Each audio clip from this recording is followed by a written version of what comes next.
Hello friends, angular के इस series में आपका स्वागत है। आज हम इस वीडियो में डिपेंडेंसी इंजेक्शन के बारे में जानेंगे।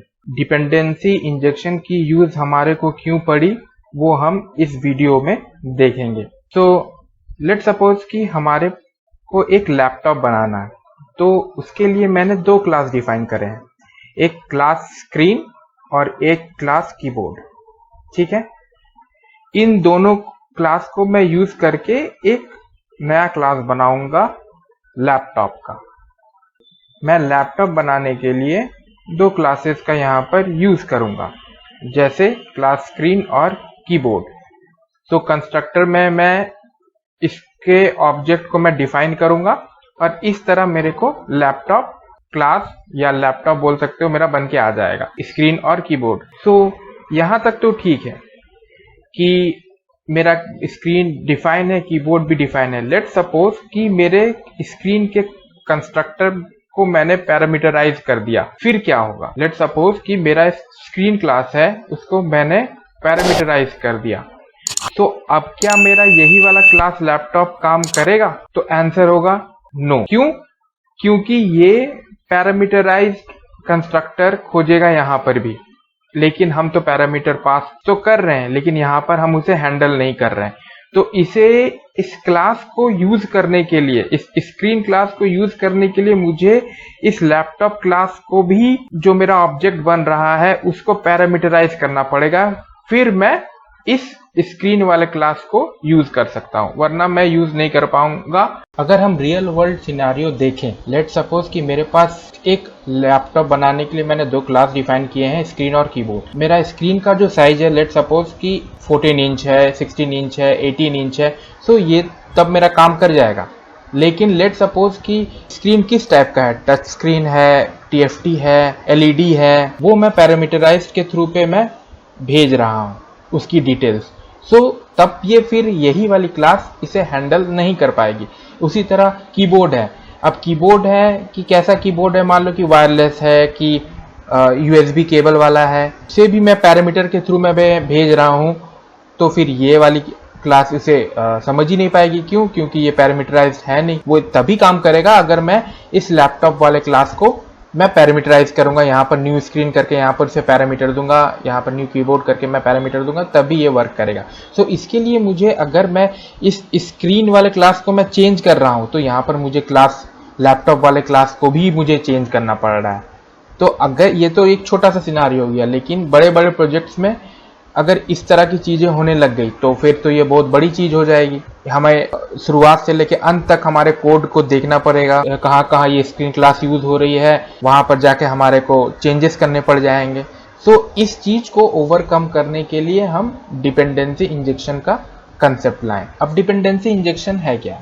डिपेंडेंसी इंजेक्शन और DI, से हम DI शॉर्ट फॉर्म में बोलते हैं, is a design pattern in which a class request dependency from external source rather than creating them.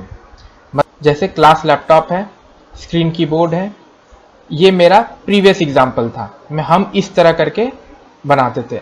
अब क्या होगा कि विद डिपेंडेंसी इंजेक्शन क्या होगा कि हम कंस्ट्रक्टर में पास कर देंगे स्क्रीन और कीबोर्ड। अब जो भी यहाँ पर चेंजेस होंगे स्क्रीन क्लास में, कीबोर्ड क्लासेस में, वो यहाँ पर डायरेक्ट आ जाएगा, वो स्क्रीन पे यहाँ पर आएगा, और ये this dot screen equal to screen, मतलब ये के एट्रीब्यूट रहेंगे या जैसे उसके चेंजेस रहेंगे, वो अपने आप ही यहाँ पर रिफ्लेक्ट हो जाएंगे with the help of dependency injection. उसी तरह सेम कीबोर्ड क्लास के लिए भी वही है। ठीक है, जैसे लैपटॉप बनाने के लिए फॉर एग्जांपल हमारे को एक स्क्रीन क्लास की जरूरत पड़ी, कीबोर्ड क्लास की जरूरत पड़ी, एक टेस्ट A पड़ी, टेस्ट B करी, तो हमने इस तरह उसे कंस्ट्रक्टर पर डिफाइन कर दिया। लैपटॉप बनाने के लिए स्क्रीन ऑब्जेक्ट को यूज करा, स्क्रीन बना के, कीबोर्ड के ऑब्जेक्ट को यूज करा, टेस्ट A के ऑब्जेक्ट को यूज करा, टेस्ट B के ऑब्जेक्ट को हमने यूज करा। अब मान लो कि एक ऐसा हमारे पास सिनेरियो आ गया कि मेरा एक स्क्रीन क्लास है, एक कीबोर्ड क्लास है, और उसका हम ऑब्जेक्ट बना रहे हैं। टेस्ट A एक ऑब्जेक्ट बना रहे हैं, टेस्ट B ऑब्जेक्ट बना रहे हैं, टेस्ट C ऑब्जेक्ट बना रहे हैं। अब टेस्ट C जो है वो डिपेंडेंट है टेस्ट B पे।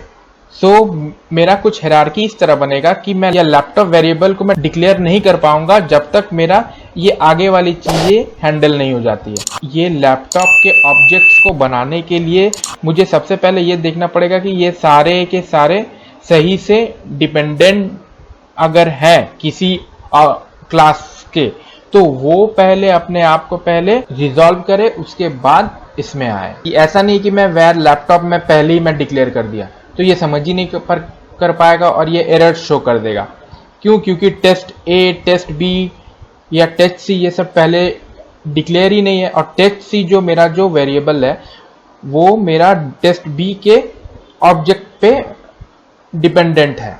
तो मेरे को टेस्ट बी सबसे पहले डिफाइन करना ही पड़ेगा टेस्ट सी से पहले, और लैपटॉप क्लास तभी वर्क करेगा जब मुझे टेस्ट सी मुझे मिल जाएगी। सो इसको भी ओवरकम करने के लिए तब हमारे को DI डिपेंडेंसी इंजेक्शन फ्रेमवर्क का यहाँ पर हमारे को यूज पड़ा। इसमें क्या करते हैं, हम एक सर्विस क्लास बनाते हैं और उस सर्विस में क्या करते हैं कि हम जो स्क्रीन क्लास होता है उसके लिए एक सर्विसेज बना लिए, एक कीबोर्ड क्लास होता है उसके लिए हम सर्विस बना लिए, एक टेस्ट ए क्लास का एंड सो ऑन करते हुए हम सर्विसेज इसका बना लिया और इसका जब मन चाहे हम इसका यूज कर लिए। बेसिकली ये एक कंटेनर के रूप में रहता है और जो फ्रेमवर्क होता है DI का वो अपने आप ही इसे हैंडल करता है, और इसे हैंडल करते हुए हमारे को जो लैपटॉप है वो हमारे को बन के आ जाती है। बेसिकली DI फ्रेमवर्क के अंदर में इंजेक्टर होता है और उस इंजेक्टर में हम जितने भी ये मेरे सर्विसेज मैं बना रहा हूँ